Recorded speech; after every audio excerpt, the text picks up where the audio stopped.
শিক্ষার্থীদের আন্দোলনে ভর করে দেশে জঙ্গি হামলার শঙ্কা করছেন আওয়ামী লীগ সাধারণ সম্পাদক ওবায়দুল কাদের। তিনি বলেন, প্রতিটি হত্যাকাণ্ডেরই তদন্ত হচ্ছে। এদিকে হতাহতের ঘটনায় দুঃখ প্রকাশ করে তথ্য প্রতিমন্ত্রী বলেন, শিক্ষার্থীদের আন্দোলনে তৃতীয় পক্ষ হত্যাকাণ্ড ঘটিয়েছে, সেজন্য সরকার পুঙ্খানুপুঙ্খরূপে তদন্ত করতে চায়। আরও জানাচ্ছেন নয়ন আদিত্য।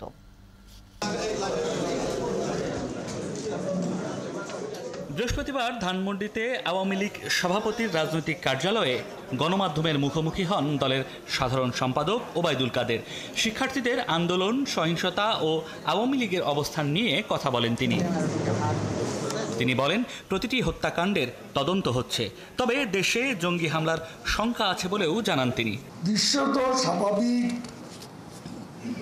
মনে হলেও এই জঙ্গি গোষ্ঠী যে নীরবতা, এখন এই নীরবতা তাদের পুনরাক্রমণের পূর্ব সংকেত।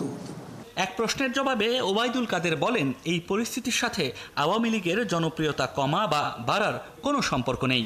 এই মুহূর্তে আমরা ভেতরের বিষয়গুলো, দুর্বলতাগুলো আমরা পর্যবেক্ষণ করছি, কিন্তু এ নিয়ে কোনো ব্যবস্থা এই মুহূর্তে করা সম্ভব হচ্ছে না।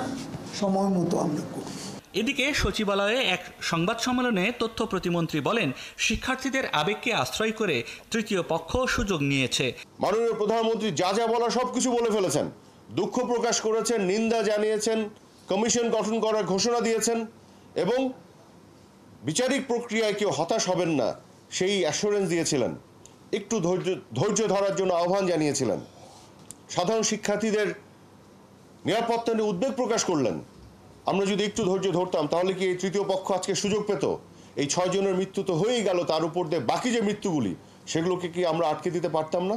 পুলিশকে গুলি চালানোর অনুমতি দেওয়া হয়নি উল্লেখ করে কোনো হত্যার ঘটনায় পুলিশ দায়ী হলে তাদেরও বিচারের প্রতিশ্রুতি দেন তথ্য প্রতিমন্ত্রী। তাই বলে আমি এটাও অস্বীকার করছি না যে ক্ষেত্র বিশেষে কেউ আইন ভাঙেননি অন দ্য গ্রাউন্ডে। আমরা এটা তদন্ত করে তাদেরকেও বিচারের আওতায় আনব।